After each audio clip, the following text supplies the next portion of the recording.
Et au 10e jour de guerre, de nombreux ressortissants étrangers, notamment francophones, sont toujours bloqués au Moyen-Orient. Des expatriés et des touristes notamment. On fait le point ce soir sur la situation des Français coincés dans cette région. Bonsoir Éléonore Carrois. Bonsoir. Soyez la bienvenue sur TV5 Monde. Vous êtes ministre française déléguée chargée de la francophonie, des partenariats internationaux des Français de l'étranger. Vous sortez tout juste d'une réunion au centre de crise et de soutien à Paris. Est-ce que la situation s'améliore ? Oui, la situation, on peut dire qu'elle s'améliore pour nos ressortissants parce que contrairement à ce qui était le cas il y a quelques jours, vous avez une augmentation considérable des vols commerciaux qui leur permettent de rentrer d'un certain nombre de pays, en particulier des Émirats arabes unis. Et puis, vous avez la mise en place, chaque fois plus importante, de vols de rapatriement qui permettent aux Français les plus vulnérables de les prendre et donc de rentrer en France.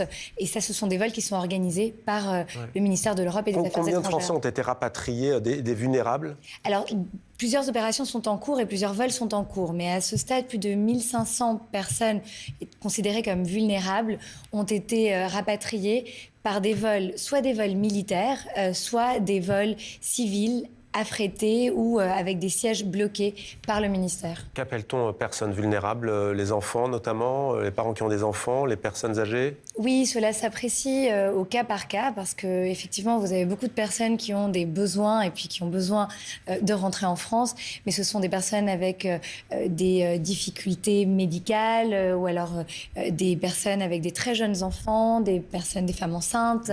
Vous avez plusieurs cas de figure, sachant qu'en plus, en fonction du pays dans lequel ils se trouvent, les personnes ont ou pas accès à des vols commerciaux, ce qui rend l'appréciation de la vulnérabilité très différente. On sait qu'il y a des milliers de vols, des milliers de vols qui ont été annulés. Est-ce qu'il y a des vols de rapatriement prévus ces prochaines heures ? Oui, tout à fait. Il y a des opérations qui sont en cours.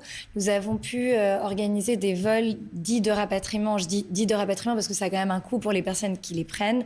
Des vols commerciaux opérés par des lignes, des compagnies aériennes depuis le Sultanat d'Oman, qui permettent de desservir les ressortissants qui sont aujourd'hui aux Émirats notamment.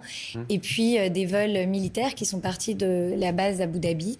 Puis vous avez aussi des vols qui sont organisés, affrétés par la France depuis Sharm el-Sheikh, qui permettent à nos ressortissants, oui, en Égypte, mais qui permettent aux ressortissants en Israël de sortir par cette voie dans la mesure où le trafic n'a pas repris à l'aéroport de Ben Gurion.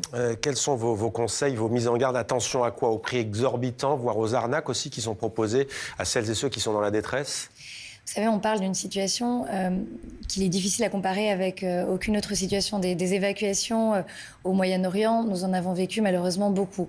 Mais des situations de crise qui touchent autant de pays en même temps, avec des situations très évolutives, un climat très volatile, c'est assez exceptionnel. Donc, ce que je recommande d'abord à nos concitoyens, c'est de suivre les informations qui sont données par les comptes certifiés de nos ambassades et de nos consulats, de se signaler s'ils ne l'ont pas déjà fait, mais cela fait quand même plusieurs jours que nous le leur disons, donc je pense que beaucoup l'ont déjà fait, sur le fil d'Ariane s'ils sont de passage en transit, ou alors au registre des Français de l'étranger lorsqu'ils habitent dans les 15 pays qui sont aujourd'hui affectés par cette situation, et de suivre scrupuleusement les recommandations.